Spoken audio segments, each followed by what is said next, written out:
Shalom, Israel.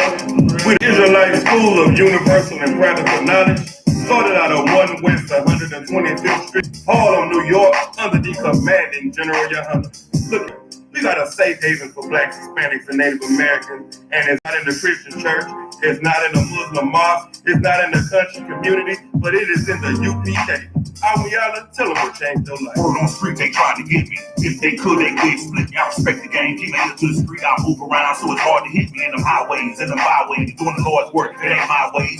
Never will I celebrate no wicked pagan holidays. Cause we breaking commandments, some heathens living fat. No shrimp, crab, pork, or lobster, don't eat none of that. Devil's proud and tall, Trump building that wall. This is the final call, Babylon will fall. I'm so serious about these precepts. I memorize my family, my old friends, they see me, they be so surprised. I'm on that other level, I changed my life, I'm doing it right. Demons come back 7 times worse, you gotta be ready for that fight. Selling your soul to the devil, that's something you can't afford. Ain't no game, you serve the Lord. Before I see you walk around with my sword, I'm energized, gotta build this enterprise. You can see it all in my eyes. America full of the white lies, so many lost in the world hypnotized. I pray for a better day. Me and my brothers in the state. Men of the Lord never go astray. I'm proud to say we some warriors. And I pray every single day. His brothers in the UPK. Men of the Lord never go astray. I'm proud to say we some warriors. I pray for a better day. Me and my brothers in the state. Men of the Lord never go astray. I'm proud to say we some warriors. And I pray every single day. His brothers in the UPK. Men of the Lord never go astray. I'm proud to say we some warriors. Christian, then I decided to be a Muslim. With all of the pain my people went through, I was a Black Panther, but now I'm not him. The hell with the red, black, and green, cause now I know what it really means. And the conscious community is unconscious, living in the dream. So I figured I'd be the walking. Ain't nobody stopping him till I heard Commanding General YAHANNA speak, and he dropped the gem. Who are the Israelites? I don't know. I was a street gangbanger. Black, Latinos, Native Indians. I found that out. That was a game changer. So I called Officer Shajahala. He said, call Captain Kahan. He told me the I.S.U.P.K was home with the truth, second to none. Started off a young man, did my 90 days and got my name. Everything I wore, I was in all black. I was a trooper, man. I worked real hard to get them demons off of my chest. Studied to show myself approved, I prepared to take my officer's test. It was the Lord's will I passed, shattered the lies, break the glass, took a vow, I accept the task. Now I'm a priest teaching class. I pray for a better day. Me and my brothers in the state. Men of the Lord never go astray. I'm proud to say we some warriors. And I pray every single day. His brothers in the UPK. Men of the Lord never go astray. I'm proud to say we some warriors. Certified priests, teaching on streets. On a pulpit of wood, behind him side. Oh, and Shema, I can hear who kissing, Isaiah 49 and 23.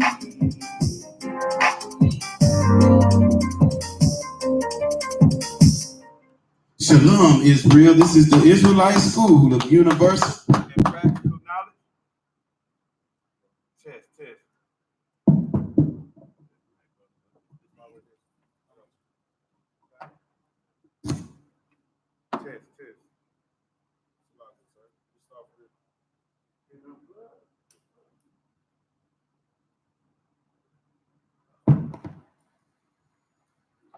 Test. Test. This is the Israelite School of Universal and Practical Knowledge. Started out in 1 West 125th Street in Harlem, New York, where we are led by the amazing Commander General YAHANNA. Right? And tonight, you understand, this is the Thursday night Houston scripture breakdown. No cowards. Right. Hashtag no cowards, right? I'm Officer Sharon Posh. This is Officer Aron. And we got the sister in here today too, man. We're going to go hard, brother. That's what we do. You understand?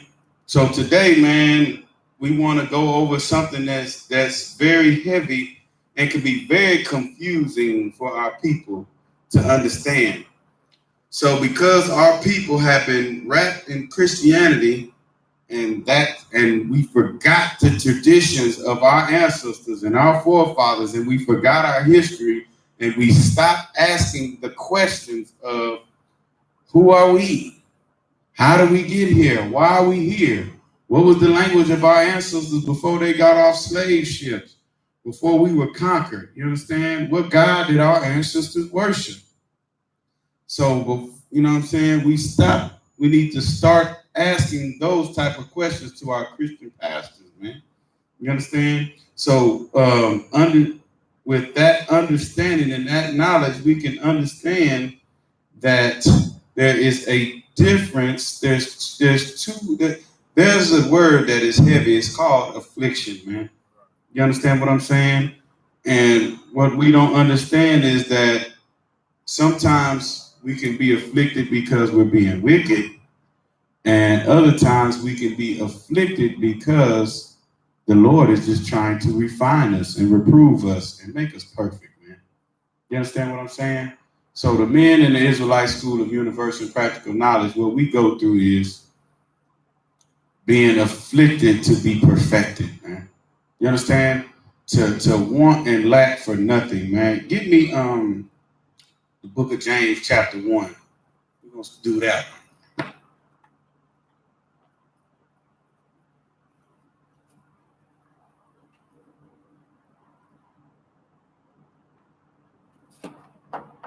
Yeah, start there. Let's start there.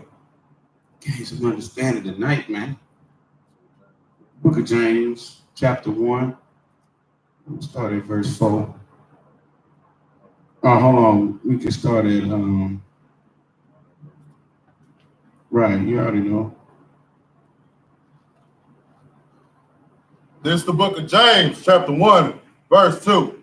My brother, count it all joy. Matter of fact, start at 1. Because you understand, we be on Facebook, man, and we be dealing with Christianity, and they want to, you know what I'm saying, they'll lead you to believe that the whole second part of the Bible is totally different from the first goddamn part of the Bible. Right. Like, why would the God of the first part of the Bible only be talking to Israelites, and then the whole second part of the Bible, all of a sudden he want to talk about saving the whole world, brother? Right. Saving all of the other 17 nations on the face of the earth that never suffered for them putting their hands on the Israelites, brother. Let's talk about that. Right? So start at verse 1. This is the book of James, chapter 1, verse 1. James, a servant of the Most High, of the power, and of the Lord Jesus Christ, to the 12 tribes. To the who tribes? To the 12 tribes. How many tribes?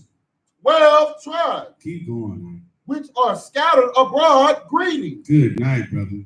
So James was writing to the 12 tribes, you understand what I'm saying, that were scattered abroad.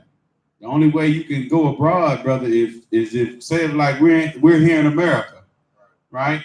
And you write to somebody that is abroad, right? That means they are not in America, man.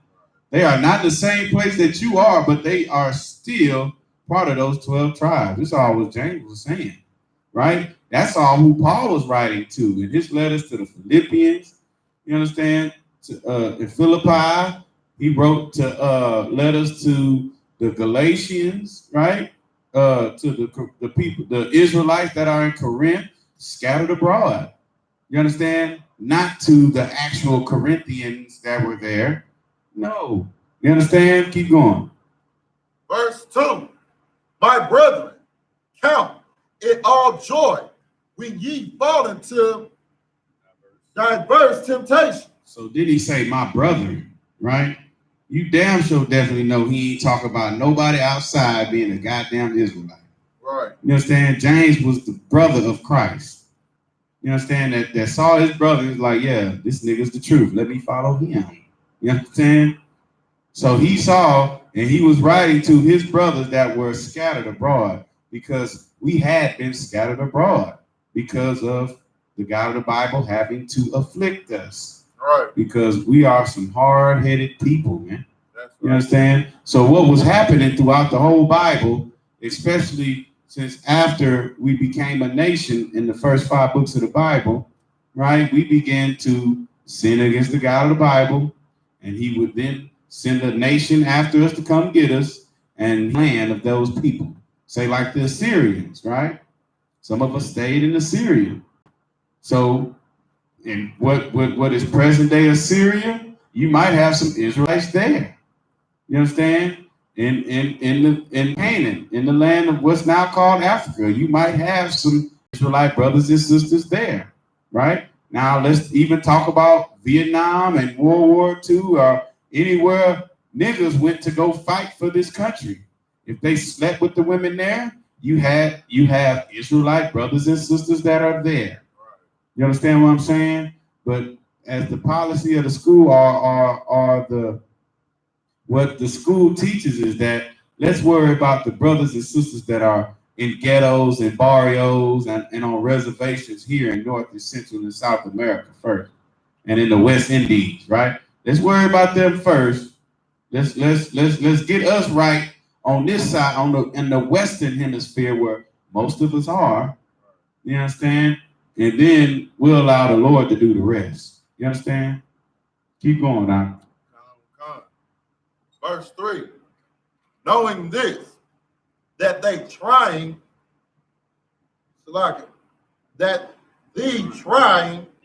of your faith worketh patience. So, brothers and sisters, you understand what I'm saying? Count it a joyful thing when you fall into a diverse temptation. So James was writing to some brothers and sisters that were scattered abroad in other nations, right? That knew about Christ. That a school was already there that had the understanding that our Messiah came and died for us so that we could love one another again. Right? So he says, fall, you know what I'm saying? Count it all joy when you fall into diverse temptation. Right? Verse 3, you understand? Knowing this, that the trying of your faith worketh your patience. You understand? So while we're here and we're in this truth, and we're starting to separate ourselves from America, right? We won't have to suffer from being in a Walmart being shot up by devils, right? We might not have to suffer that. But the type of losses we might have to suffer is, yeah, you might lose a slave. Oh, you don't celebrate Christmas no more? Why you don't do that, girl? What, you a Jehovah's Witness now? You understand what I'm saying? Why are you wearing that Star of David on your neck? Right? Then you have to politely tell them, Salakia, have you ever seen, can you please give me the Webster Dictionary definition of a star? You will see that it has no shape. This has a shape, so therefore it's not a star. You understand what I'm saying? You have to explain that. And then you just politely walk off, because the scriptures tell us not to abhor an Edomite or an Egyptian. Don't abhor the heathens, right? We're going to save their judgment and their reparations for the Lord, because he's going to pay them back. Keep going on. Verse 4. But let patience have her perfect work. But let patience have her perfect work. You understand what I'm saying? Let that patience have its perfect work. Because patience, whether you believe it or not, is a virtue. You understand what I'm saying? And it's not to be Christian, it's a fruit of the Spirit. That's one of the things that the Lord has. That's what his Spirit possesses. Patience. So just like a good father, that's what he wants his children to have. So the only way, according to the book of James, that we can have patience and be perfect and understand when we fall into diverse temptations, is to let patience. It's so that we can learn patience, like our Father does. You understand? Keep going. That ye may be perfect and entire, wanting nothing. Good night, brother. That's complete. You understand? So when you in a predicament to where, you understand, you might be facing, they might repo your car, but you don't let it stress you out. You still come to class. you still wrap your head. You understand what I'm saying? You still make camp meals for them brothers on Saturdays that got to go out to camp and go stand outside for 8 to 7 hours, maybe 9 hours. You see what I'm saying? Black woman, you gonna serve the righteous priests and prophets of the Lord. And that's a woman's work here in this truth. You understand? Black man, you understand? You're not gonna allow your woman trying to keep you from serving your God. You're gonna still get up and do the work of the Lord. You understand? You're gonna be patient with this woman by just getting up and getting out the house, man. You understand? And you allow her to think about what she said or what she's done. You understand? But you don't let nothing keep you from this work. That makes you perfect, brother. You understand? Even if you face death, brother. Give me the book of Isaiah 48 and 10. We're gonna rock that one out. Start at 9. This is the book of Isaiah, chapter 48, verse 9. For my name's sake will I defer my anger, and for my praise will I refrain for thee. For the name's sake of the Lord, he will defer the anger against the children of Israel. You understand what I'm saying? He defers his anger from us, right? So then there's something that he has to do to show us that he's not pleased with us. Keep going. That I cut thee not off. That he cut us not off, brother, because we deserve it. You understand what I'm saying? Imagine you have a man, right, that's there with you, and you understand, and baby, what you need, baby, what you got going. You understand what I'm saying? Pays all the bills. You know what I'm saying? If somebody run up in the house, he shoot them out of the house, right? Takes care of the baby. You understand? Rub on your feet. Take care of you, right? And he tries to give you put the whole world in your hands. You understand? Get you a nice, beautiful home. Drive any car that you want. Put you on the good lease program with Lexus. You get the brand new thing every year, right? But nevertheless, you still want to go out and rip and run in these streets. You understand what I'm saying? You rather find things you rather go out and hang out with the women instead of being at home. A bill of divorce, right? That's a marriage. We made a commitment of marriage with the God of the Bible. You understand? So that's why it's so important, black women. If you have a man, right, you don't go out and sleep with another man. That's adultery. We committed adultery against the God of the Bible. You understand? We caused the Lord to be angry with us. But now all we trying to do now, now he's done. Go ahead, Verse 10. Behold, I have refined thee, but not in silver. So behold, he has refined us, meaning he's going to punish us. He's going to see those that when he brings us back unto him, are we going to stay keeping these laws, statutes, and commandments? You understand? Christianity and Christian Israelites that don't keep the commandments, right, will tell you, sit up and try to tell you, well, you understand, when Christ come back, that's when he'll make everything understandable to us.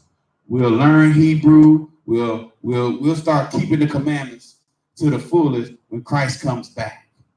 You understand? The scriptures say Christ is coming back for a bride without spot, wrinkle, or blemish. That means he's coming back for his people that are already learning Hebrew, that are already keeping these commandments, that already understand that if I'm not in the area where the Passover is, I'm going to do whatever the hell I got to do to get there. Wherever we have a feast day, we going to gather one together. You understand what I'm saying? We're going to keep these commandments. If it's a feast of atonement, we're going to fast. You understand? That's who Christ is coming back. Christ is going to come back for those who love their brother unconditionally, who's willing to give their life for their nation, for their God, for their forefathers, you understand, for their culture, you understand? That's doing it for the culture, brother. Keeping these goddamn commandments, wearing these damn fringes, brother. That's it. Loving your brother, man. Loving that a Black, Hispanic, and Native American man. So the furnace of affliction is being in a hellish condition, being under a terrible oppressor, and keeping these commandments. Keep going. But not with silver. I have chosen thee in the furnace of affliction. God, the Bible says he will choose us in the furnace of affliction. You can, whatever you got to add, you can, you know what I'm saying, give me old Salakia. You understand, sister? If you have a question, you understand, you know what to do. Just raise it and click the mic on so the nation can hear you. Go ahead, So what Isaiah 48 and 10 is saying, man, is so heavy.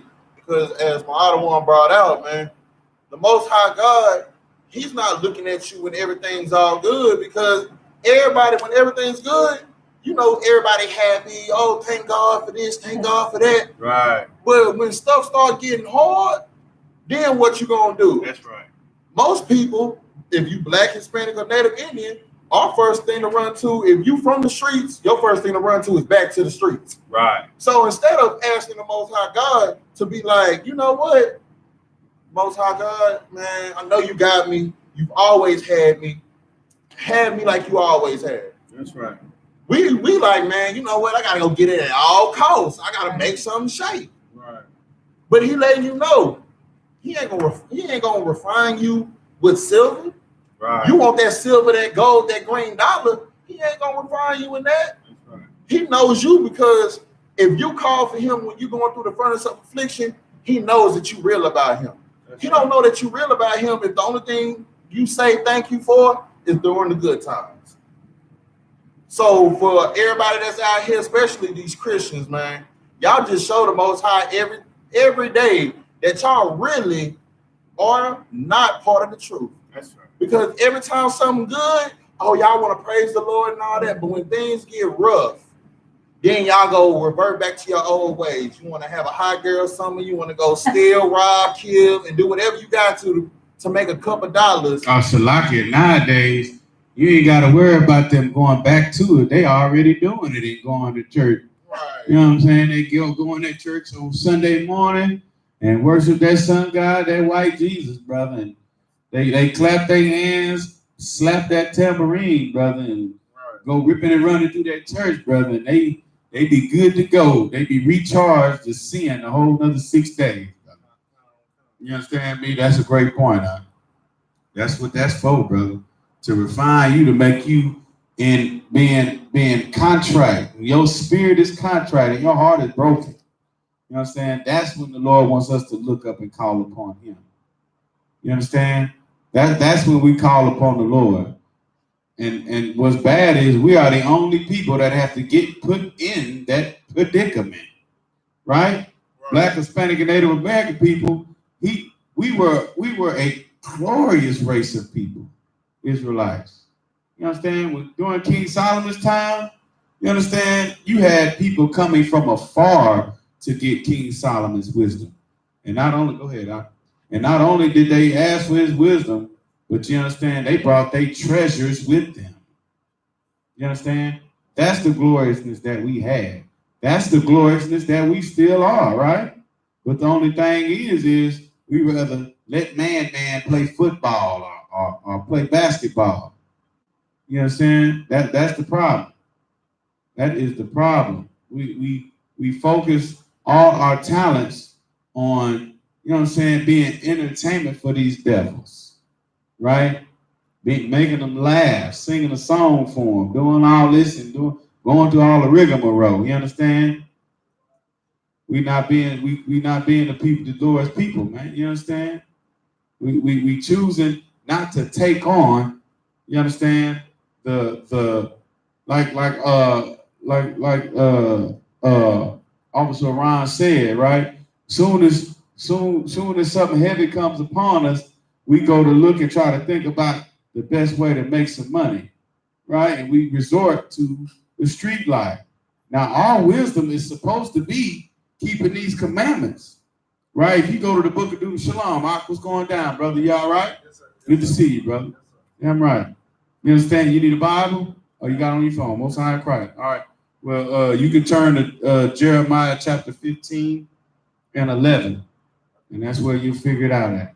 You understand? So it's like, we're supposed to be teaching our children what the Lord says is clean to eat. We're supposed to be teaching our young men that they're warriors. You understand? The God of the Bible is a man of war. And he's the father of the nation of Israel. So as a father, he wants his children to be just like him. So our boys are supposed to be men of war. So black man, you supposed to be training your son to be a goddamn warrior. How to con out of one con, take orders, and give him responsibility so he'll know how to run his household when he has more than one, two, three households, more than one wife. You understand? He'll know how to operate in that. And then at 20 years old, brother, according to these scriptures, he's fit for war, brother. So you know what I'm saying? That's the job of a black man in this household. Protect that household, brother.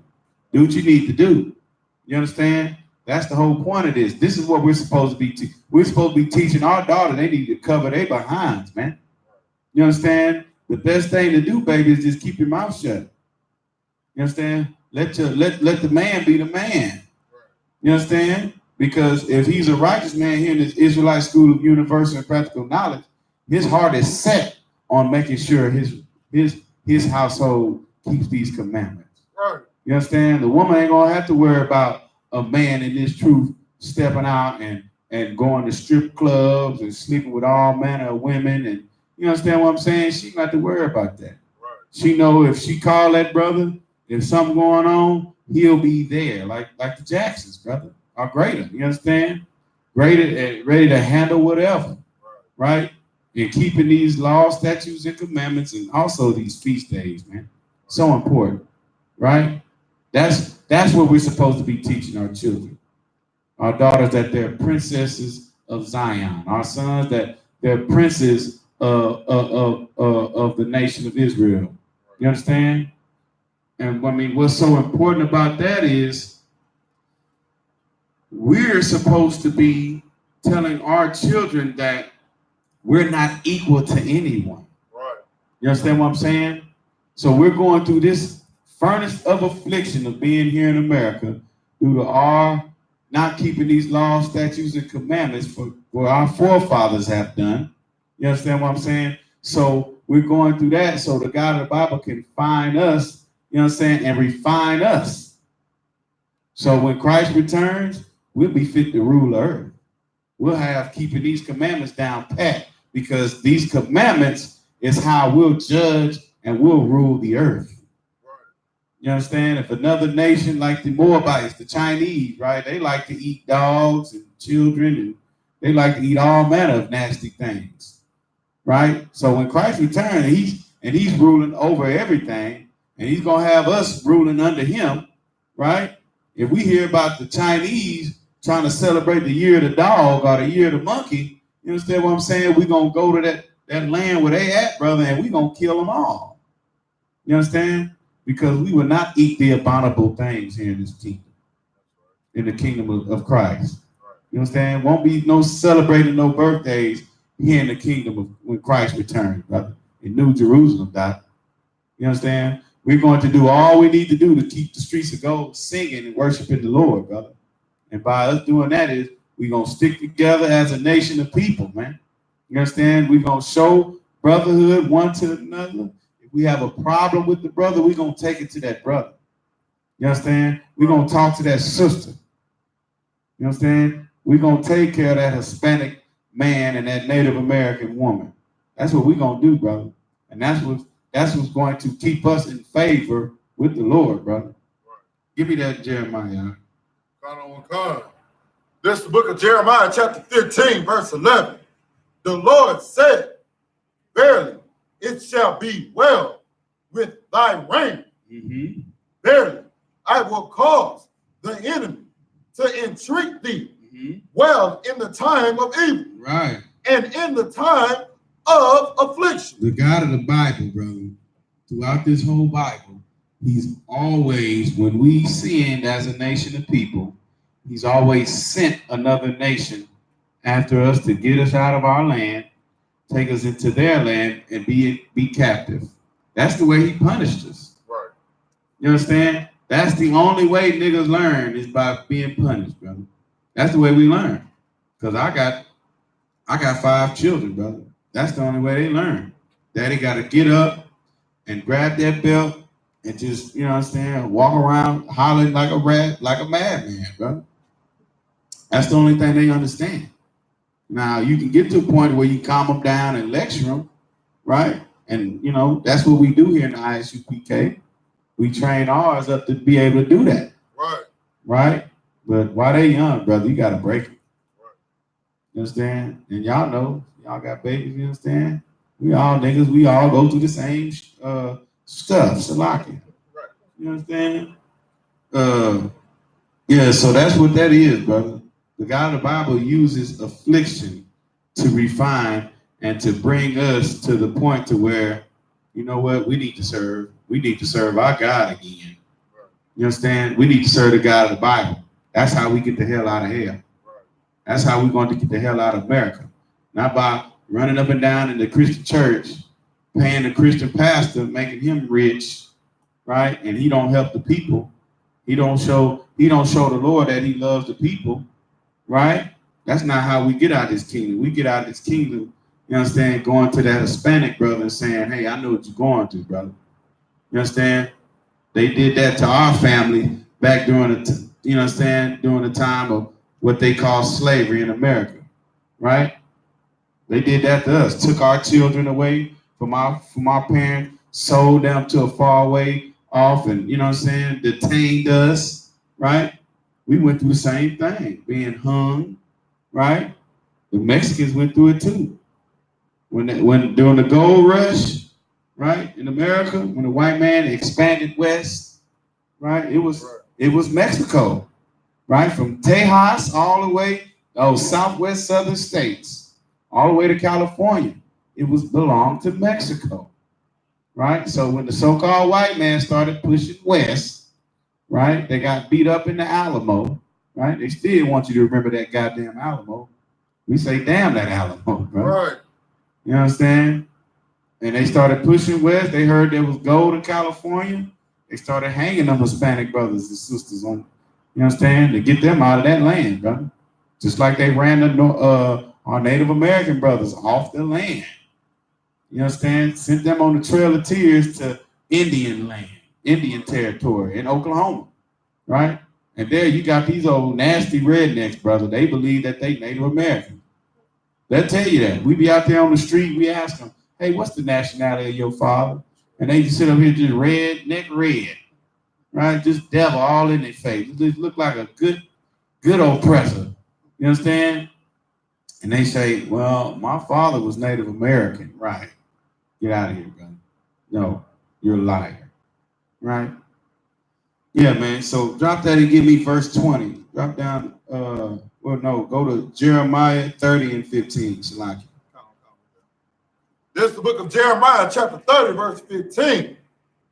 Why cry thou for thine affliction?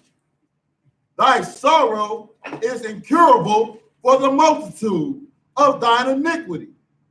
Because thy sins were increased, I have done these things unto thee. So here's the point to where we need to understand that then this is the problem with Christianity, because Christianity does not tell our people what sin is. Right.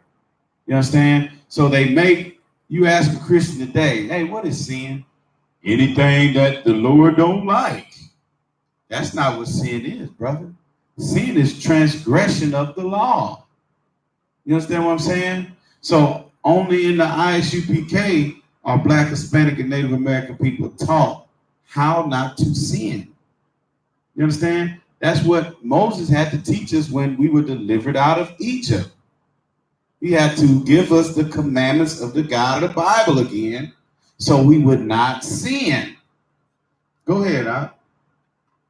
In the book of 1 John, chapter 3, verse 4, it tells you what sin is. For the people who don't know, look in the book of 1 John 3 and 4, and it says, whosoever committed sin transgresseth also the law. Right. For sin is the transgression of the law. That's plain English, brother. And that's in the so-called New Testament. Right. Right? So you Christian pastors that only believe that Jesus Christ and that the Old Testament is for only Israelites.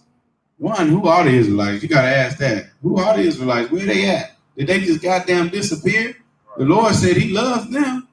Would he just take them off the face of the earth? He didn't do it in the when he delivered them out of Egypt. Right. Why would he do it now? Right? And then two, why is it saying in the book of John about sin? Why are you not teaching us what sin is, man? Do you really care about us? Because that's what love is correction, man. You understand? I mean, you wouldn't love your child if you didn't tell them, hey, you need to look both ways before you cross that street. You understand? You wouldn't love your child if you didn't tell them, hey, don't you touch that stove. Right?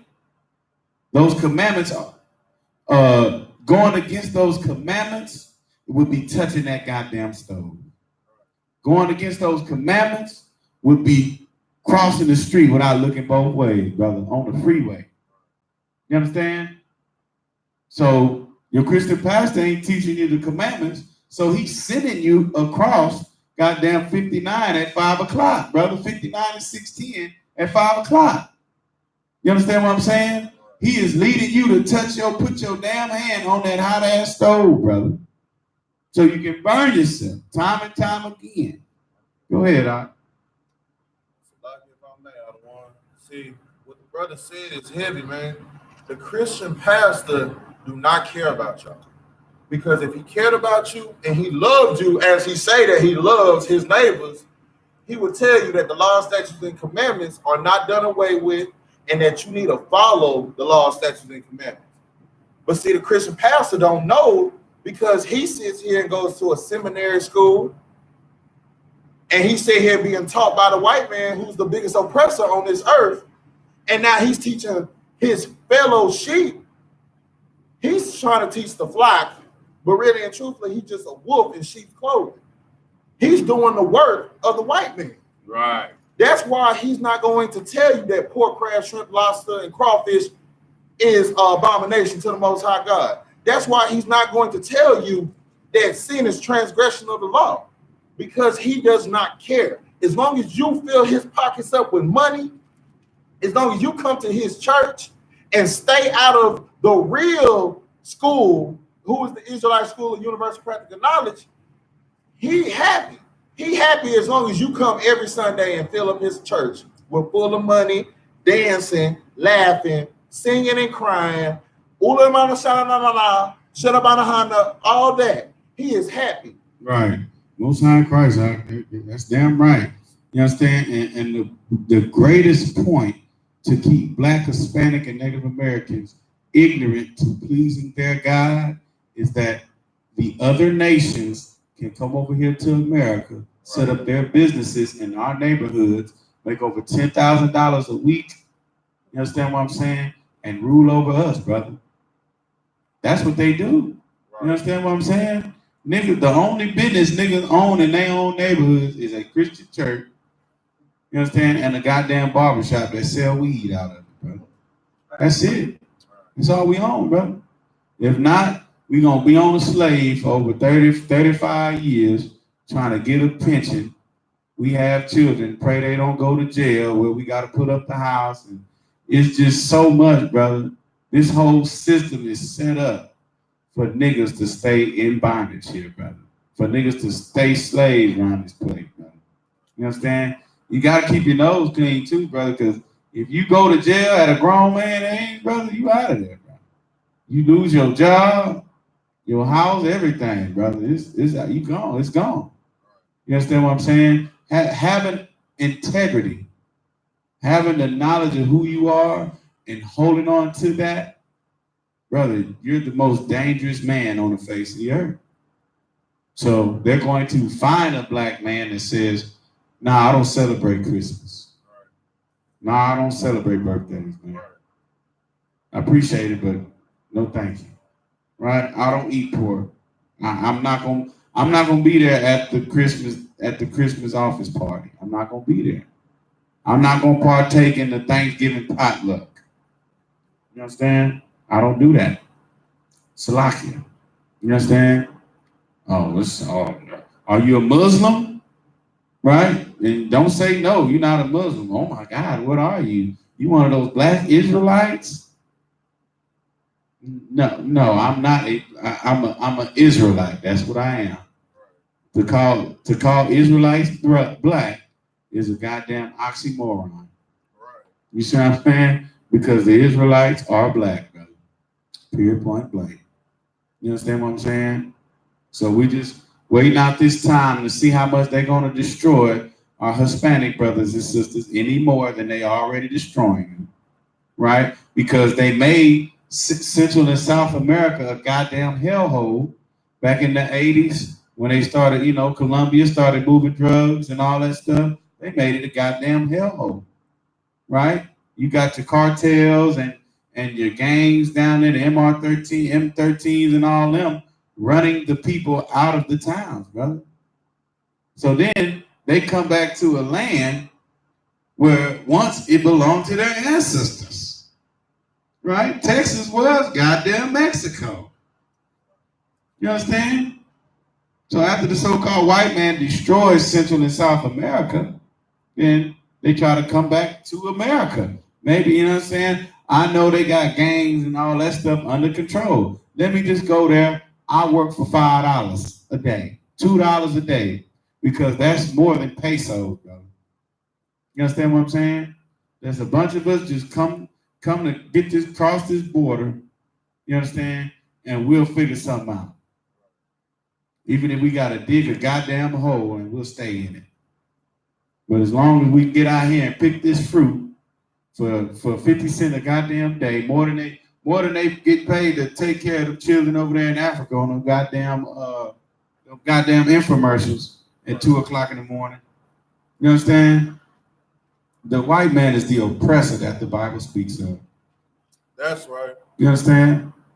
And he is the last nation that the God of the Bible sent to afflict us, man.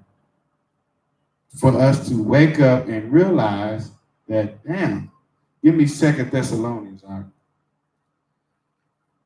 right? Where is it at? I'm going to find the scripture, man. I love to pull this scripture, brother. You know what I'm talking about? Man of sin. Come. There's the book of 2 Thessalonians chapter 2, verse 3. That's it. Let no man deceive you. Let no man deceive you, Black, Hispanic, and Native American people. You are the chosen people of God of the Bible. All you got to do is start keeping these laws, statutes, and commandments. Love the God of them. Love your brother. You understand what I'm saying? And follow the commandment, YAHANNA, because he is the prophet that the God of the Bible has sent to us.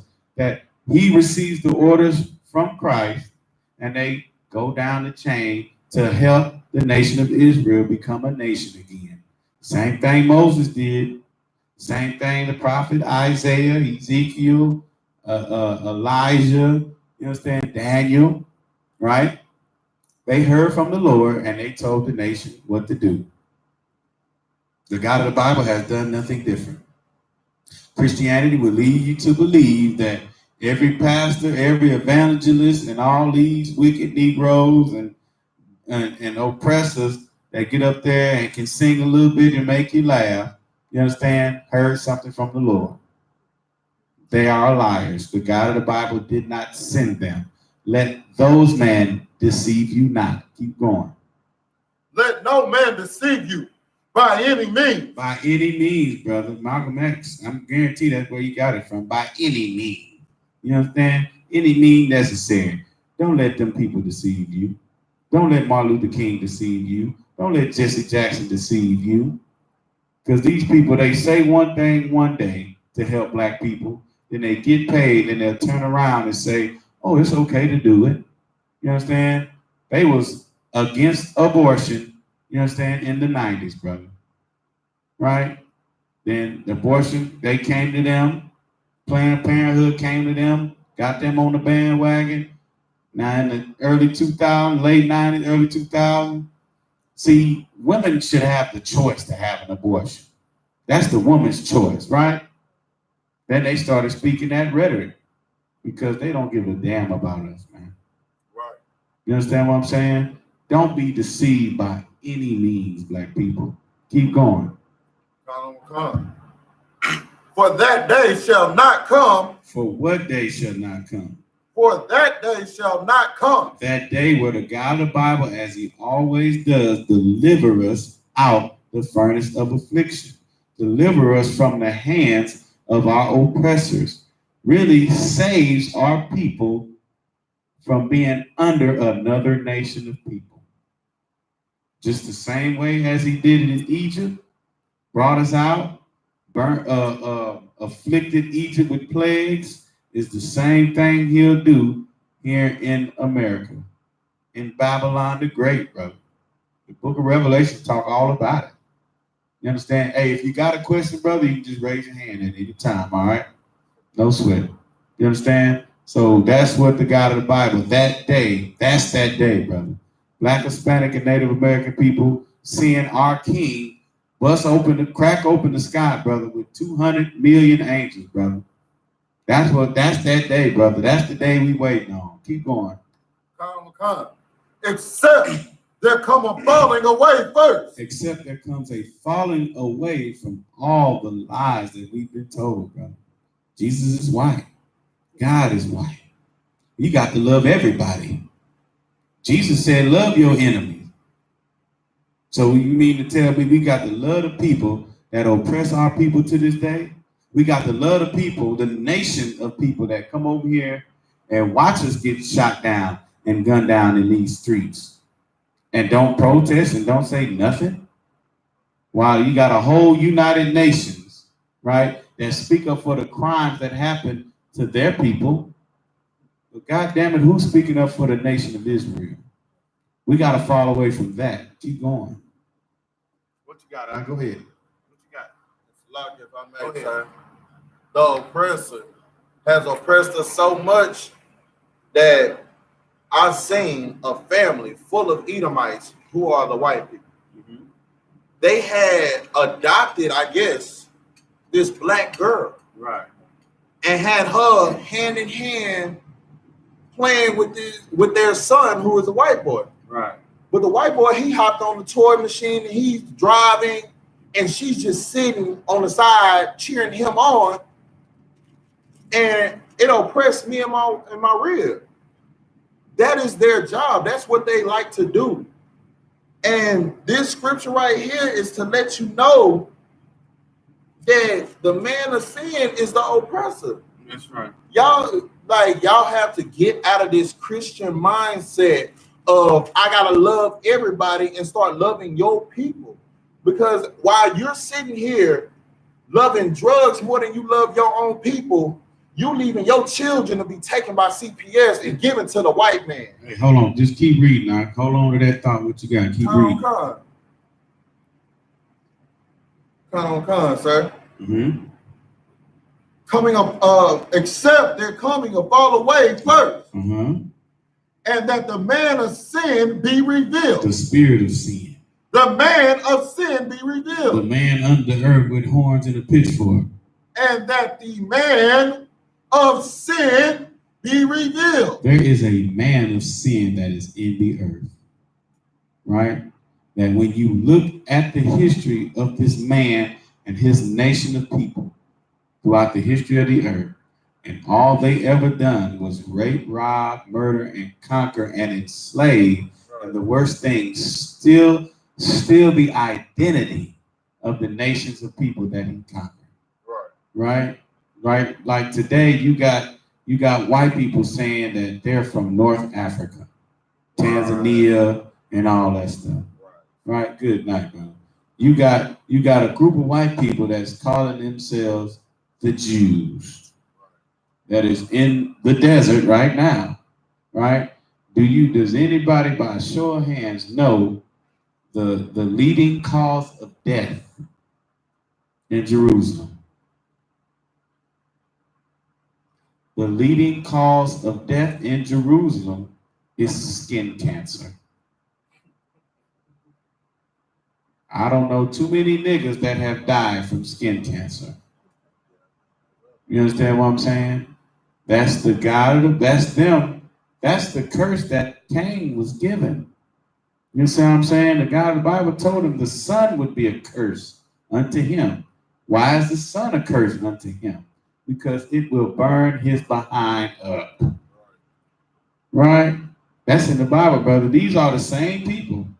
You understand? These are the same people. When you go back in the book of Genesis and look at their forefather Esau, Esau is their forefather. Jacob is our forefather. We share our forefathers share the same womb. They were brothers, right? But their mother, what's her name? Rebecca, she saw the man of the Lord. That man of the Lord told her, look, you got two nations in your womb, right? That's splitting them apart right there. I got two nations in my womb, right? It says, scripture says, two manner of people are in thy bowels. You understand? Those are not brothers anymore, right? And then the scriptures tell us one came out red and hairy like a garment, and the other came out plain and loved to dwell in the tent, brother. You see what I'm saying? Two manner of people. One was a great hunter, the other one rather chilled in the house. You see what I'm saying? But the elder will serve the younger.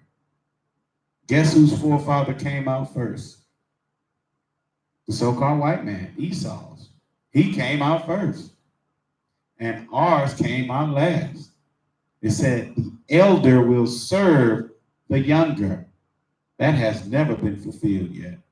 The white man has never served anybody but his goddamn self. Right. He's oppressed everybody, but he's never been oppressed. You see what I'm saying? But the Lord would do it, though. You understand? So where's the scripture at? Let them know what the scripture is so they can.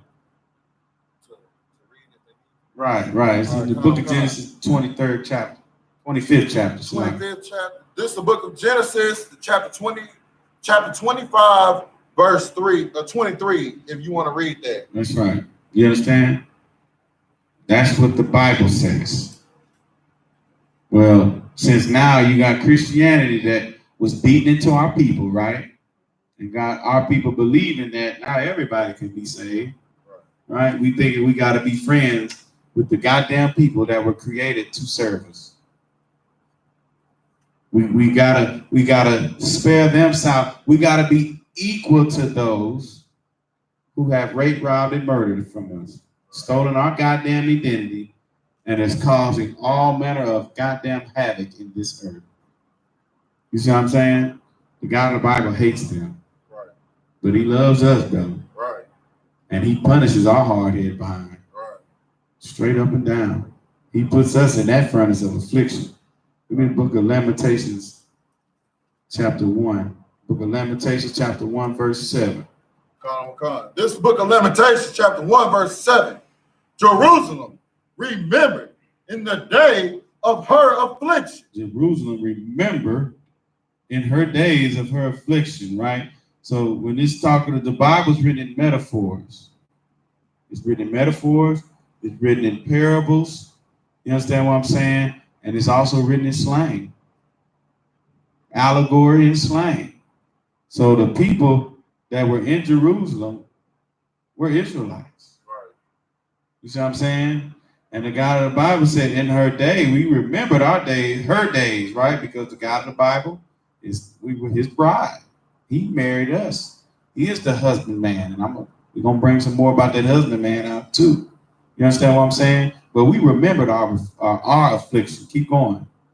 And of her miseries, all her pleasant things that she had in the days of old, Mm-hmm.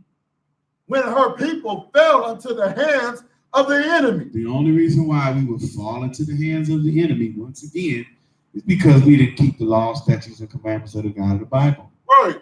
Right? So we were always the smallest nation. There's 17 other nations. We make the 18th. We're the smallest and the youngest nation established, that our forefather was born last, and we descended from him. Every other nation was established. All other 17. But the God of the Bible chose us. You see what I'm saying? He is our protection. He is the one. We serve the power that can turn a river or a body of water red, blood. Right? We just seen it a couple weeks ago.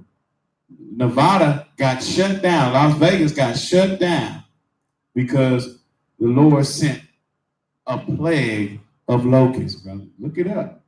You understand? What would cause the bugs to do that? Right? They try to look it up scientifically and everything. The white man think he's so smart, brother. They don't want to give the Lord the credit. Right? It's the Lord doing that stuff, man. You understand? What caused the fires in California to burn? You know what area got burned in California? Paradise, California, brother. You think niggas stayed in Paradise, California? No, sir. But it got burned up. Northern Cali got burned up, brother, where all them devils live. Got burned up to high hell. Right? Little white girls was in the car crying, Daddy is hot. You understand what I'm saying? And not to have no ceremony. You understand what I'm saying? All we say in the I.S.U.P.K is stop killing our people. Right? And maybe we can have some empathy. Right? Empathy is like, oh man, that's terrible. Not know, oh my God, I can't believe this is happening. That's what niggas do today. Right. We show sorrow for the loss of every other nation of people. But empathy is a totally different word. Empathy is like, okay, I understand. That's terrible. But for right now, we can't even show empathy to these people because they kill our people. It takes the God of the Bible to have to send angels down, you understand what I'm saying, to start a whole forest fire and for them to burn up to cry about something. Unless Lassie gets shot or ran over. Let a dog get ran over. Oh my God. Oh, I can't believe it. You understand? Right. You get life. And I worked in the penitentiary, right? So homosexuals and child molesters, offenders, sex offenders will go in and out of the penitentiary, bro. You understand? But let you be a nigga that played football, one of the best quarterbacks ever. You understand what I'm saying? You damn near facing life for having dog fights at your house that you don't ever goddamn go to. You understand what I'm saying? I mean, you got a white wench out there in the Netherlands, married a goddamn Doberman Pinscher. This white wench married a goddamn Doberman Pinscher, brother. These people are terrible. And now they trying to legalize in the Netherlands where they got the red light district. You know what I'm saying? They trying to legalize being able to have sex with farm animals, brother. These people are disgusting, brother. These people are not fit to rule. They're not fit to lead two turds down a damn toilet, brother. You know what I'm saying? They're not fit to flush the toilet and make sure them turds get down the toilet, brother. You understand? But the God of the Bible sent them against us because we were wicked. Keep going. Come on, sir. Mark. Fell into the hands of the enemy. Come on. When her people fell into the hands of the enemy, and none did help her. Nobody helps Black, Hispanic, and Native American people, right? Even the so-called Africans, right? Who they say that's the land we from, right? They say we Africans up and down. Not one of them some guns have came over on a kayak or nothing to try to throw a spear, a blow dart, or nothing for what happened to the niggas over here, brother. No, nothing. Right? Niggas get shot up and get roughed up and get abused by police in front of these Arab stores all the time. The Arabs are not in the UN or are not trying to run for office in the districts where they have their businesses in our neighborhoods to try to stop police brutality, bro. They're not trying to do it. You understand? The goddamn Asian people will lock the goddamn door behind a sister that don't want to pay for them tearing her fingernail off her finger. They will lock that goddamn door and get a broomstick and all swing and hack on it, bro. You see what I'm saying? Right, throw acid on it, do all that type of wickedness, right? These people don't give a damn about us, bro. I mean, these Chinese people, they so cold with it, brother. They don't even have to run for office here in America. Right? Like, they good. You see what I'm saying? The white man, the so-called white man is such a goddamn oppressor here in this place. He's destroyed the economy of America so much to the point to where the Chinese man owns most of America. Right? And so all the Chinese got to do is come over here and they lead the league. They lead in every statistical category. They lead in undocumented workers, brother. That's the majority of our immigrants, Asians. You got something? Hold on, just say, raise your hand, brother. If you got something to say, go ahead. That's right, brother. That's because in the Israelite School of Universal and Practical Knowledge, it is the job of the priests and officers of the Lord to teach the people. Right. You understand what I'm saying? That's our job to tell you. Now, what you can do, brother, is wear your all black, brother. Right. You understand what I'm saying? Get in this truth, doc. Call that number that be on that flyer, brother, and get into the school, brother, and you will know, brother. You understand what I'm saying? Go ahead, doc. Never heard about it. Now I'm gonna bring something to your attention real quick. I bet every place you go to has a Chinatown in it. Cause they're in Houston, they have a little Chinatown. It's over there by A-Leaf. They have a whole little Chinatown. They done. Brother Salaki, real quick. They now have a Chinatown in Katy too, brother. Go ahead, doc. So if you're not hearing about them, like most of these Moabites that you see out here do not have no green card or no papers. But ICE ain't running up in there. Go ahead. Oh no, you spoiled, sir. But I bet they got the most salons that you can go to get some weave if the sisters need some weave. Right. I know they got the most nail salons. If you want to go get your fingers nails done and your toes done for the sisters, I bet they in there. Right. And the only thing they have to do is, you've heard so many stories about women getting beat in these nail salons, a woman getting punched in this hair salon, and black women, Native American women are still going there because the only thing that they have to do is throw up a 50% sale. And because we so oppressed, we like, oh, a 50% sale? You know what? My woman been tripping. Let me go get that bundle for her. Hey, read that last part. Let's go right into what you talking about. And none did help her. The adversary saw her and did mock at her Sabbath. So they mocked at our rest, brother. Right. That's what the Sabbath is. Sabbath is a day of rest. You understand what I'm saying? But this brother bring out is so heavy because on the grand scale of it, you don't see any of these Asians, any of these Arabs that run for office to have somebody to represent them in this government. Right? But I'm going to tell you what they have. They have a little man that walks around with a badge. And he talks to the police, he talks to the representative, he talks to them, right? And that badge says Asian liaison. Right. They have liaisons. That's all they need. They have ambassadors. Right? To where a couple months ago, there was a little Moabite Chinese man that got roughed up on a plane. Right? Guess how much he got paid? $12 million in reputative damages, brother. We worked for 400 years. Our Hispanic brothers and sisters been in captivity unto the Spaniards for over 500, 600 years. Right? Imagine what the hell they owe us, brother. They owe us so much that it's going to take a black man named YAHANNA from the tribe of Judah, out of the root of Jesse, brother, to come back and settle the goddamn score, brother. You know what I'm saying? They owe us so much. The only way they can repay us is by them putting chains on and building New Jerusalem, brother. You see what I'm saying? Or getting their head cut off, brother. That's the only way they can pay that back. You know what I'm saying? Go ahead, Al. Yeah, man. You know what I'm saying?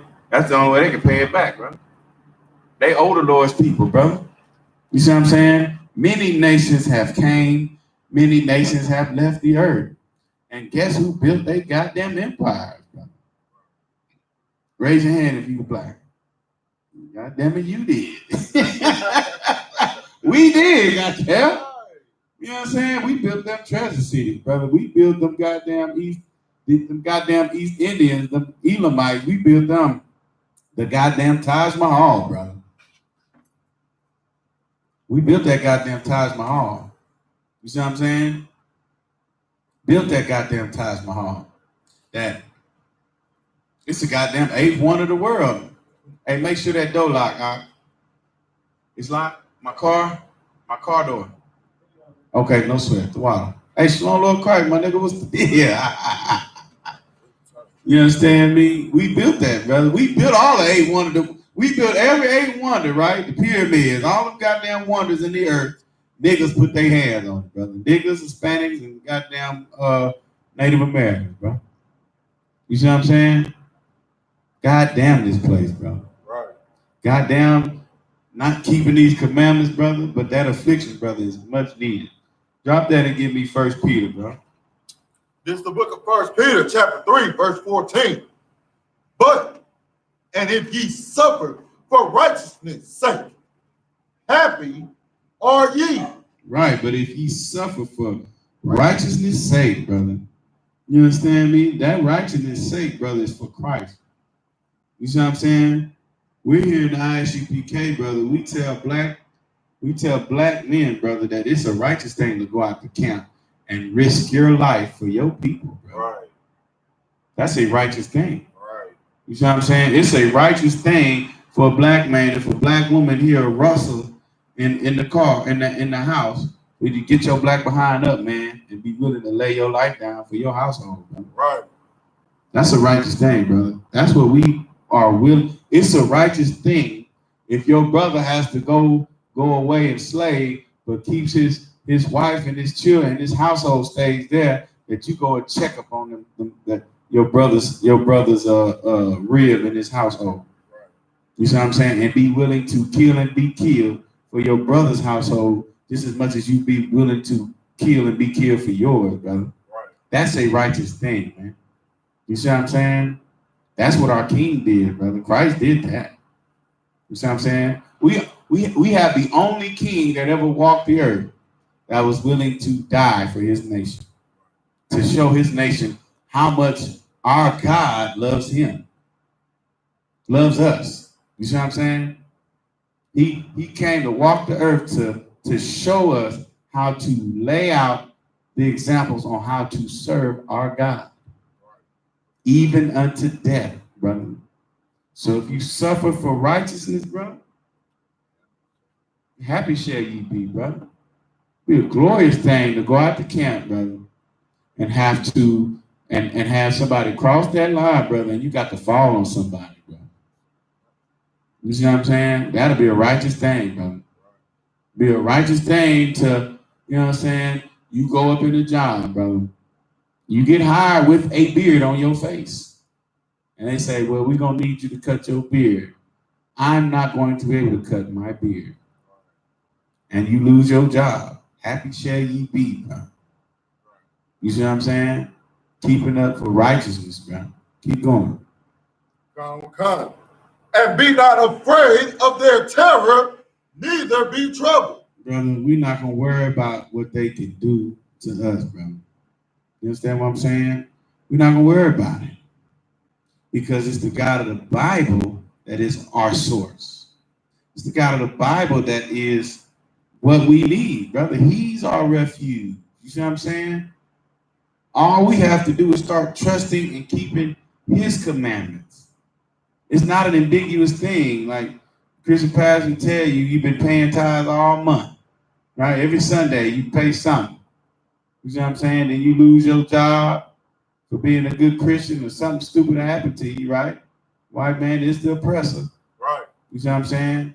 Or the God of the Bible decides to try to wake you up to get you to fall away from their lies and their deception, and all of a sudden just hard times come your way. That's what they call it, right? We call it affliction.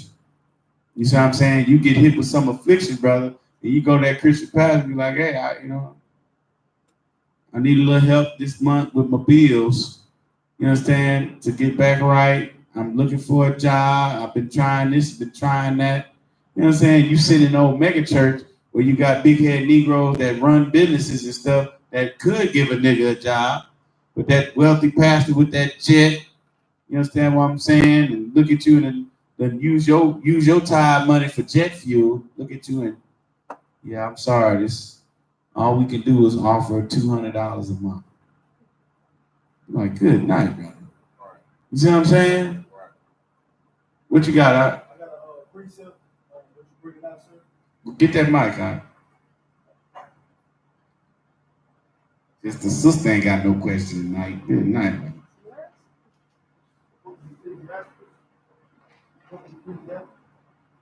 You got it on? Is a battery in there? Good night, brother. Okay. The book of Ecclesiastes, chapter 2, verse 1 through 2. Turn it on. My son, if thou come to serve the Lord, prepare thy soul for temptation. That's right. Verse 2. Set thy heart aright and constantly endure, and make not haste in time of trouble. Goddamn right, brother. You got to be prepared. Prepared to do what? I read that part again. Come. My son, if thou come to serve the Lord. If you come to serve the God of the Bible, brother, you understand? Keep going. Come. Prepare thy soul for temptation. Prepare your soul to be goddamn tempted. You see what I'm saying? The book of, tell them where you at, huh? The book of Ecclesiastes, chapter 2, verse right. 1. So that tie into what we read in the book of James, chapter 1, verse 4. You understand? You know, rejoice when you fall into diverse temptations, man. This is how you serve your God, brother. You serve your God with trials and tribulations, man. And you love them. You still get up and you do what the work of the Lord, brother. The prophet Ezekiel, his wife was killed. The God of the Bible killed his woman with a stroke. Killed his woman, brother. You understand? And then he told him, you need to get back up, lace up your boots, put on your clothes, and you're going to get up and you're going to tell the people what I told you to tell them.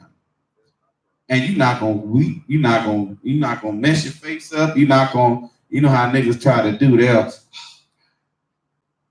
Niggas will sit up with their hand in their head and be like, oh, God, it's so hard. Then you be like, hey, man, what's wrong? Nah, don't even do that. Don't even try to get no damn sympathy. Right. You see what I'm saying? Don't have nobody thinking there's something wrong with you. But you get up and you go tell my people to stop sinning against me. Right. You see what I'm saying? That's what you got to do when you serve the God of this Bible.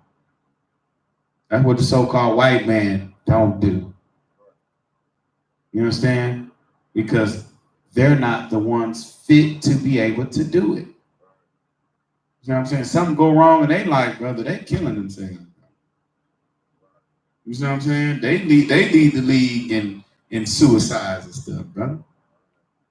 Because something go wrong. Niggas, all we do is, you understand? And we figure that shit out. Salaki.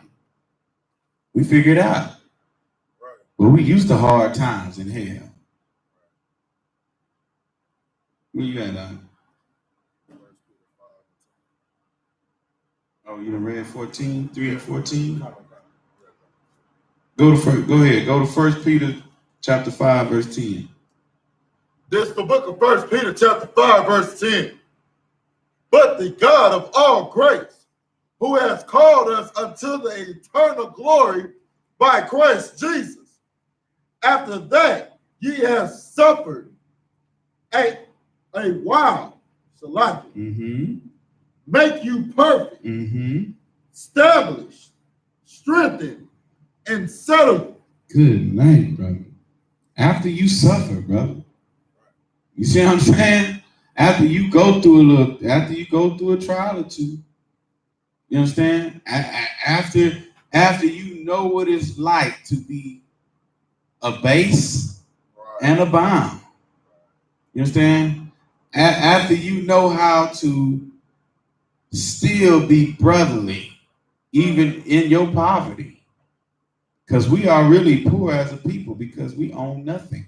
We have no military. We have nothing. You understand?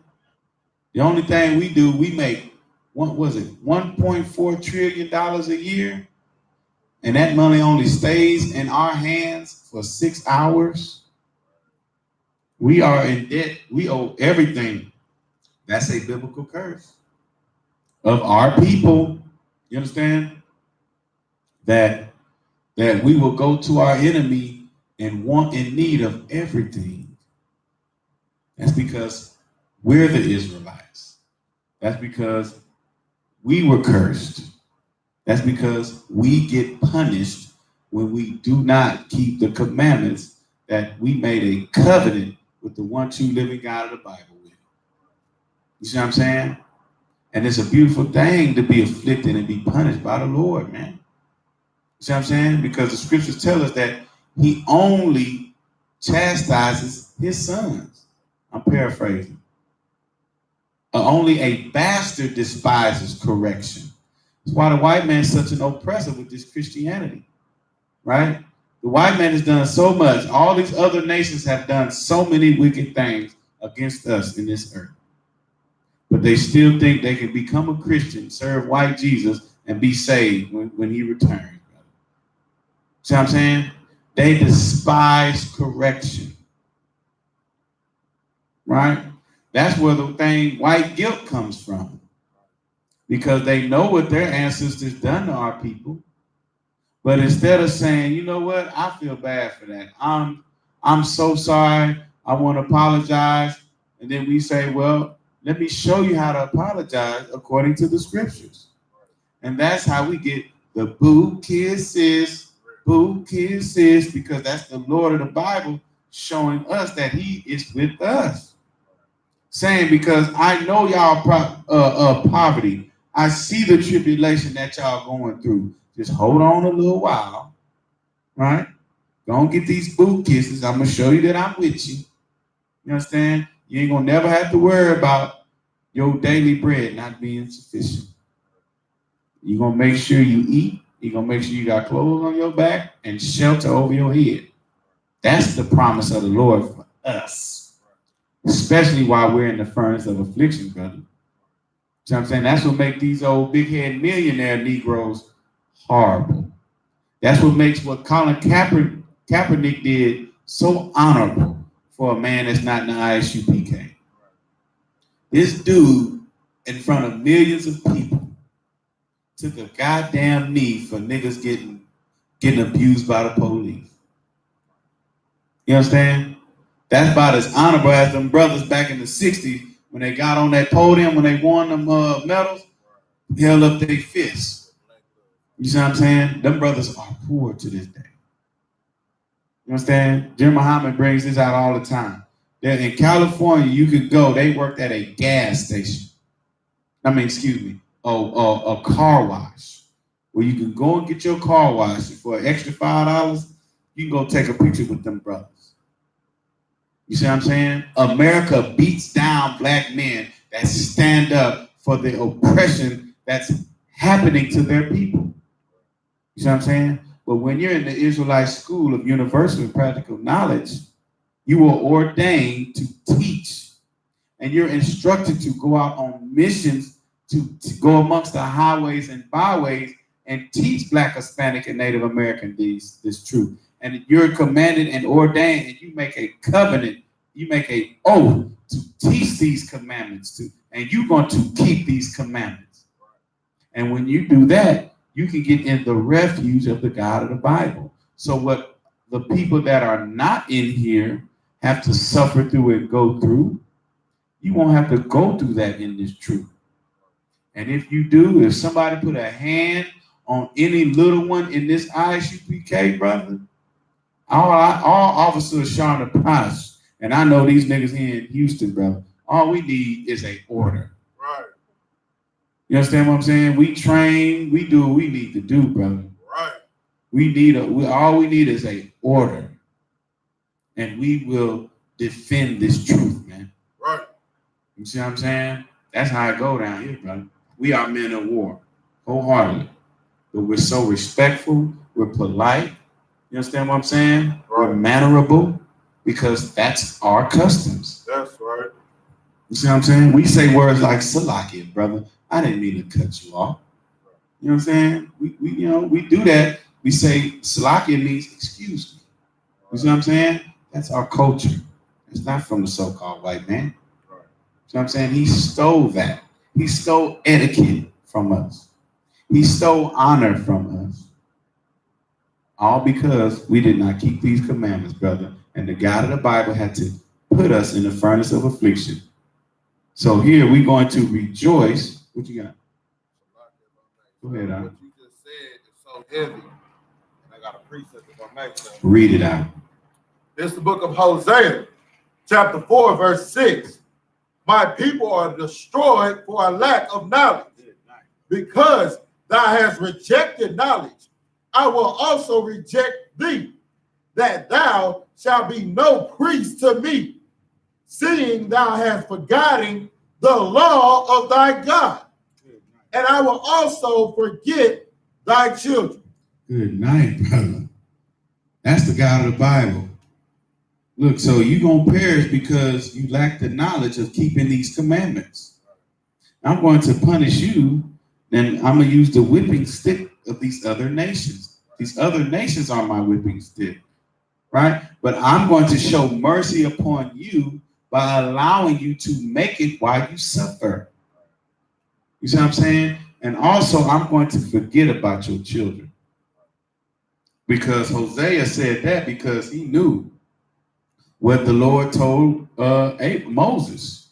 You see what I'm saying? Unto the fourth generation, third and fourth generation, I will visit their iniquity. You see what I'm saying? So the God of the Bible, he's going to pass that judgment down even until this day, right? Like, what niggas don't really understand is we're not that far removed from cotton fields. We're not that far removed from being slaves. So we're like the fourth and fifth, maybe even sixth or seventh generation, still being punished. You see what I'm saying? That's the Bible, brother. The God of the Bible said he has not changed. He has not changed. You ever heard that cliche, history repeats itself? It's only repeating itself because we're being wicked. Right. We were created to be the rulers of this place. And the only reason why we aren't is because we don't keep the commandments. You see what I'm saying? So the God of the Bible he is telling us, according to 1 Peter chapter 5 and 10, you understand what I'm saying? That rejoice, you know what I'm saying, as ye suffer a while. You understand what I'm saying? Because it's only going to make us perfect. Why would the God of the Bible, why would Peter write, will be made perfect through suffering? I thought the Christian pastor told me we can't be perfect. You see what I'm saying? Christianity is a lie in the very book that they only tell us to read, the New Testament. You see what I'm saying? Black man, you can be perfect, brother. And I'm not talking about scoring a 100 on the goddamn SAT or 1700. You see what I'm saying? You be perfect by keeping these commandments of the Lord, bro. You know, like your children can be perfect in your eyesight because they just do what the hell you tell them to do. That's all the God of the Bible says. Just do what the hell I told y'all to do, man. And we can be perfect. But since you don't want to listen, right? Now I have to afflict you to make you perfect. You understand what I'm saying? And with that, I will establish you. You understand? I will strengthen you and I will settle you down. I'll settle you by putting you through affliction, by suffering, making you have to feel pain. You understand? For not keeping these commandments, kicking our forefather Adam and Eve out of the garden because they chose to eat of knowledge that the Lord told us not to partake in. Not no damn tree with fruit on it. You see what I'm saying? We talked about that last Thursday. Food for soul, food for not, food for thought. You see what I'm saying? So you got the right hand of the Lord and you got the left hand, right? So the right hand is, hey son, don't touch that stove, okay? So if you don't touch the stove, you will never know that the stove is hot, right? So then you got the left hand, right? The tree of knowledge of good and evil, right? So our Father told us don't eat from that tree of knowledge, right? We did it anyway. So here's the left side. That stove is hot. Don't touch it. Oh man, I really want to know why the stove is hot. What does hot feel like? You know, I'm gonna touch the now you got a goddamn burn mark on your hand. You had to experience the knowledge of evil. But on the right side, all we have to do is listen to the Lord. You see what I'm saying? That's what this Bible is about. So, Black, Hispanic, and Native American people, you Israelites of old, if you want to continue to keep experiencing evil, if you want to experience oppression, if you want to keep experiencing hard times, if you want to keep losing your children, if you want your children to keep on being molested, you understand? If you want to keep being systematically oppressed against, if you want to keep living in ghettos, in barrios and on reservations, if you want to keep that up, keep partaking of the tree of knowledge of good and evil, man. Keep on doing it. Because the God of the Bible got two ways to making us perfect, establishing us, strengthening us, and settling us. You see what I'm saying? You discipline your children so they won't do what you told them not to do ever again. That strengthens them. Because if they're met in a situation where they're tempted to do what you told them not to do, they're going to remember that night my daddy whooped my behind, brother. My mama smacked me so good, she told me not to do that. So the next time I will not do it again, brother. So we had to experience the evil to understand the good. See what I'm saying? But what Christ is bringing up, and when he rules the earth again, he's just going to have a nation of people, Black, Hispanic, and Native American people in rulership that, hey, that's going to break these commandments. I'm not going to do that. You're just going to have to kill me. I'd rather die before I disobey the God of the Bible. You see what I'm saying? That's what the I.S.U.P.K is. That's why this is the home of the truth. That's why this is the one body of Christ. Because we're willing to suffer just as Christ Jesus did. Just as our King did. Kill me. I'm not going to trim my ways. I'm not cutting my beard. You understand what I'm saying? Right. I might trim my hair because that's not unlawful. But I'm not going to no barbershop and edging my head up. I'm not going to do that. You see what I'm saying? I'm not going to do that because I'd rather die before my children have to experience evil. My children won't be molested. No harm will come to my children because I keep the commandments. So the God of the Bible, he sees that officer Charlotte Potts, he only wants to partake of the tree of what's that? Tree of life. Right. You know what I'm saying? I'm just gonna partake in the tree of life, brother, because I'm going to listen to the Father. Right? Hey, drop that and give me John 15, start at 1. This book of John, chapter 15, verse 1. I am the truth. Mm-hmm. I am the true vine, Salaki. Mm-hmm. And my Father is my husbandman. That's right. Verse 2. So, this is a metaphor, right? This is the white people, they'll tell you, oh, that's homosexual. Why is Christ talking about no, stupid? This is a metaphor, right? This is a parable, actually. You understand? Christ is the vine. A husbandman is a somebody, if you look it up by definition, is a man that tills the garden, a vineyard, to be exact. You understand? So Christ is saying, I am the true vine. I am that good vine that produces good grapes, brother. You see what I'm saying? And my Father is the one that pruneth that vine. Keep going now.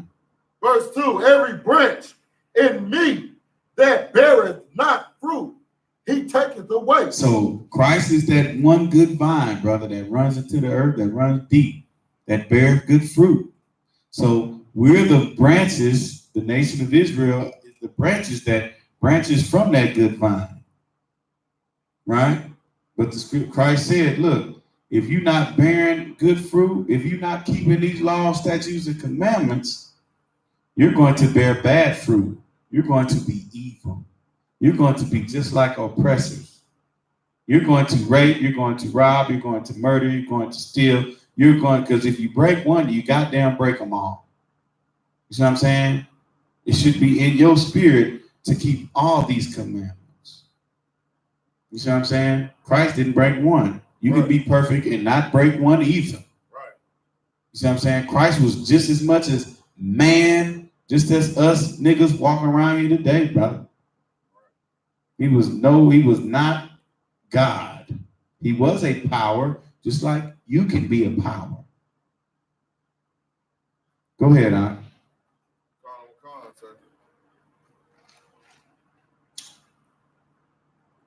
Taketh away. And every branch that beareth fruit, he purges it. So right. So every branch, even if you are a branch that beareth good fruit, he still will prune it, purgeth it, meaning he still will burn it or cut it back, right? So you got, if you want a tree to really grow, just like your hair, right? Your hair has split ends, sis, what you do to it? Cut it. You got to cut it, right? Keep going. That it may bring forth more fruit. That's the scriptures. You see what I'm saying? So you're going to go through affliction. The God of the Bible, he is the master husbandman, right? He is the one that's going to prune and purge you, even if you bear good fruit, because he wants you to bear even more fruit, brother. You see what I'm saying? Because Christ is the one true vine, brother. He took a serious purging, brother. Did he not? He died for us, brother. So this next scripture gonna bring out, man, who are we, goddammit? Go to John 15, drop down to 20. Verse 20, remember the word that I said unto you. The servant is not greater than his Lord. The servant is not greater than the Lord, right? Salakia, than his Lord, right? So you got a servant, right? Of course, we know the servant's not greater than the Lord, right? So why do you think that you can be a Christian and live a great life here on earth, right? and live life more abundantly on earth, and then expect to live, you see what I'm saying, and rule and have a great life when Christ returns and he builds the nation of New Jerusalem. That don't make no sense. So you trying to get your reward before your master. That's what that's like. You understand? Obviously, y'all just bring it down like this, right? The master don't tell the servant to go prepare the table and the servant start eating. You see what I'm saying? That don't make no sense. You better feed that man that told you to do it first. Because more than likely, he's the one that provided it to where you can set it up to serve somebody. You see what I'm saying? The servant is not greater than his Lord. Keep going. If they have persecuted me, they will also persecute you. Good night, brother. They persecuted Christ, did they not, brother? You see what I'm saying? They took his life, brother. They called him a wine bibber. They called him Beelzebub. They called Christ everything, man. You see what I'm saying? And truth be told, the scriptures tell us that Christ said out his own mouth, no man taketh my life. I lay my life down, brother. You see what I'm saying? How you going to kill the Son of the Most High, brother? The only begotten Son of the Lord. How can the so-called white man conquer over us? Unless the Lord allows them to do it. You see what I'm saying? What people are greater fighters, ball players, anything in this earth? Who does it better than Black, Hispanic, or Native American people? We are the salt of the earth, man. You see what I'm saying? And the only reason why we can get conquered in this place is because we don't stick together. Just think if niggas and Mexicans, brother, just in Houston fought together, they would have to send the goddamn military. There'd be bombs over Baghdad. You understand what I'm saying? They would have to deploy the National Guard here in this place. And believe you me, I served in the military. Most of them is niggas and Mexicans. So if they didn't go to fight, brother, you see what I'm saying? Who's going to come against Black and Hispanic people, brother? Let's not add Native Americans. You see what I'm saying? We're the greatest people on the earth. Right. And the only way we could be punished by lesser people is if our God sends them against us. Right. You see what I'm saying? That's it, brother. That's it, and that's all. Period, point blank. Where you at? Verse 20? Yeah, so they persecuted Christ, brother. They called him everything, but they gave our king up to be crucified off a goddamn vote, brother. See what I'm saying? Pilate, the heathen, that oppressor, that Roman governor, washed his hands of our king and was like, I find no fault in this man. Why would you kill your king? He's done nothing wrong. He's tried to reason with them people, with our own people, bro. You see what I'm saying? So then he was like, you know what? Let's do this.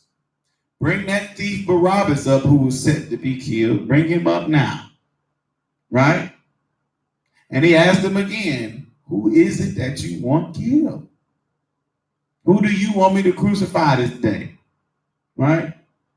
And them old big head Jesse Jackson Negroes, Caiaphas, right? They had the Pharisees that wanted to tie Israelites, keep Israelites in cahoots with the Romans. He wanted that. But we had our king right there in front of us. You see what I'm saying? That could have took us out of that hell, brother. You see? We had our king. But the scriptures say the Pharisees stirred up the people, crucified Jesus, let Barabbas go. So on a vote, brother. You see what I'm saying? We offered up our king. And of course, we paid for that, brother. You know what I'm saying? We got over here to these Americans, brother, and this chattel slavery was a mess, brother. They don't even like to bring up all the stuff they did to us in this place. You know what I'm saying? Just forget about it. That was so long ago. Well, you goddamn forget about 9/11 then. See what I'm saying? Right, you forget about 9/11 then, and we'll think about maybe slavery wasn't that bad, brother. No, they're not gonna do that, brother. I don't want to hear about another goddamn the Boston Marathon. I don't want to hear about it. Don't bring up Timothy McVeigh. I don't want to hear about it. Right? No, I don't want to hear nothing about the goddamn Alamo ever again. Right? I don't want to hear about the mourning of your dead. I don't want to hear about it. You see what I'm saying? And then he asked him, he said, hey, so you want to crucify your king? Right? You know what they said? Only Caesar is our king. They put a oppressor, somebody that was already oppressing them, over the king that they seen do great miracles only for them. They persecuted our king, brother. How low is that, brother? How much of a stiff-necked nigga do you have to be to see a man that performing all the miracles? You understand what I'm saying? It's showing black people how to love one another again, right? Telling them, hey, you got to love these brothers and sisters that stop circumcising, these brothers that stop circumcising themselves, that forgot how to do that. You got to start loving them again that hasn't been in the Passover in Lord knows how long. You got to start loving them again. You got to forgive your brother, man, for whatever he's done. 77 times 77 times, brother. You see what I'm saying? You got to do that. That's what we do here in the Israelite School of Universal and Practical Knowledge. You got to go to your brother. You got to go to your sister and him or her alone.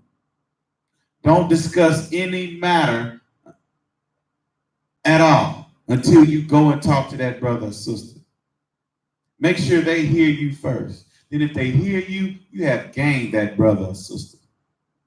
You see what I'm saying? Hey, brother, man, you stepped on my shoe, bro. You understand? I just got these some gun. My bad, bro. I didn't mean to do that. No disrespect. Hey, brother, no sweat, man. Good night, brother. I appreciate that, bro. You see what I'm saying? My bad, bro. My bad. We know what that means. You accepted fault. Right. You saying it's your bad. You understand? You know, so, you know, and in major situation, right? We go to that brother, hey, my bad, brother. I hit your car. You understand what I'm saying? But, you know, I'm low on bread. Just whatever I need to do to fix it. Here go my name. Here go my number, brother. Just call me. We don't need to use these police, brother. That's Matthew 18 and 15, brother. Sister, you kind of looked at me kind of crazy this morning. I don't know what's wrong with you, girl. If something wrong with you, girl, you need to just talk to me. Don't roll your eyes at me, girl. I love you. You see what I'm saying? Because you know black women, they can't stand you. You look crazy at them, brother. You could be having a terrible day. Your tire could have been flat. Black women tell you, don't you take that out of me. I don't give a damn why your day going down. I'm just one feeling away from blowing this place up. You understand me? Well, we hate our people, brother. If that wank say one more thing to me, you understand? We gotta get out of that, brother. You understand? That's why they crucified Christ, bro. You understand? They persecuted our king, brother. Keep going. Come. If they have kept my saying, they will keep yours also. That's right, brother. You understand what I'm saying? Right. They kept the saying of Christ, brother. They will keep yours also, bro. They looking to kill us, bro. They looking to, scriptures tell us, I'm paraphrasing, Look up hot coals over their heads. Look that up. You understand what I'm saying? When we show kindness to our people, brother, you understand? Even in their ignorance. The scripture says like this, bro. See, hot coals over the head.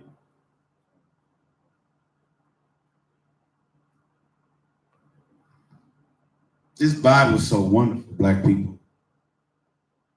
It shows us how it is our blueprint. You understand? It is our Constitution. It's our Bill of Rights to be in a nation again. Where do you think they got the Constitution from? Where do you think the world gets any knowledge of righteousness from? They get it from our scriptures. Now, a foolish person would say, well, you had all these other empires that were established before the Bible was written. Right. But our knowledge has been in this earth since the God of the Bible blew breath into Adam.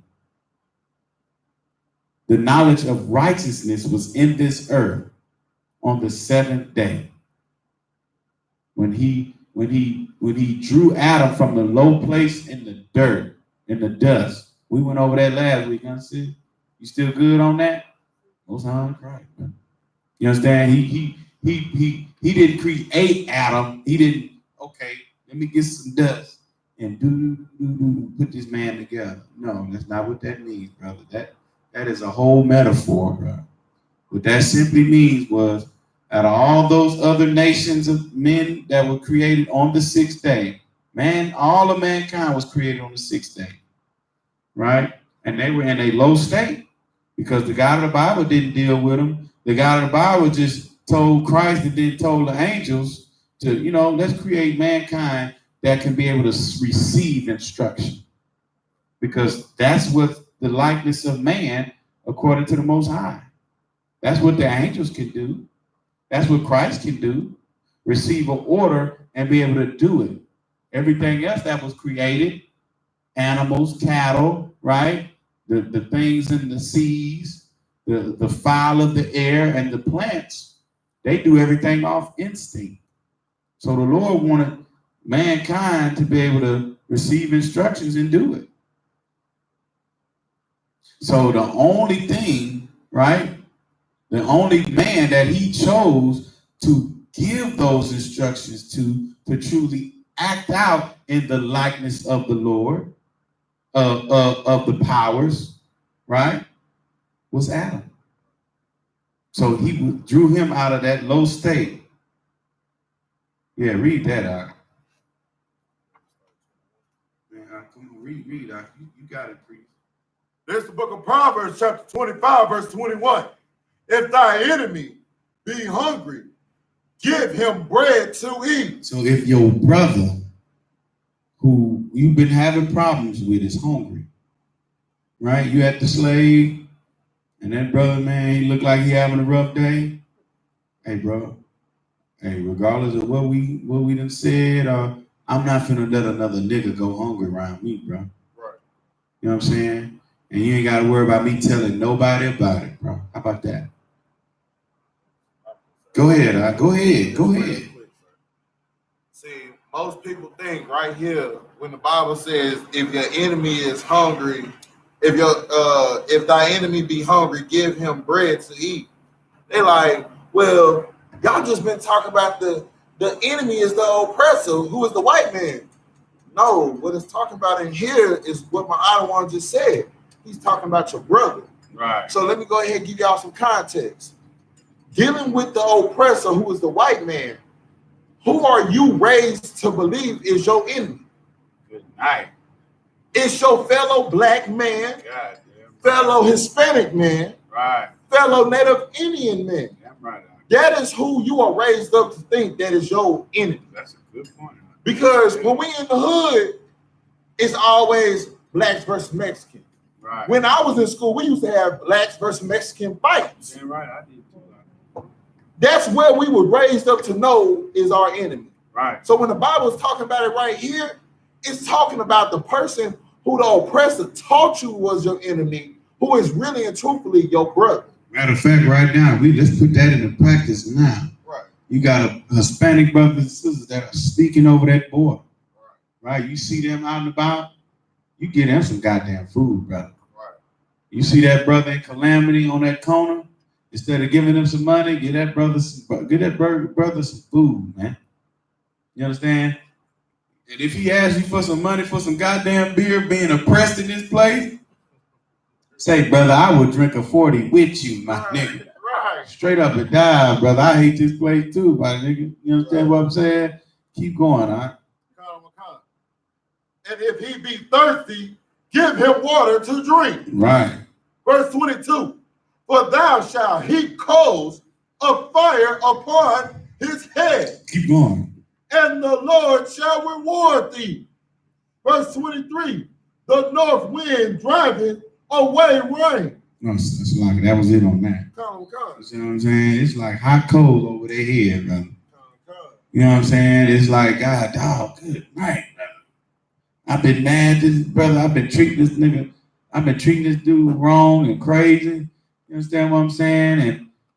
And he still offered me something to eat, bro. This is crazy. You know what I'm saying? You can gain you a brother that way. Straight up and down. You gain you a brother that way. You know what I'm saying? So, any questions? Anybody got any questions? You good out? Most High in Christ, brother.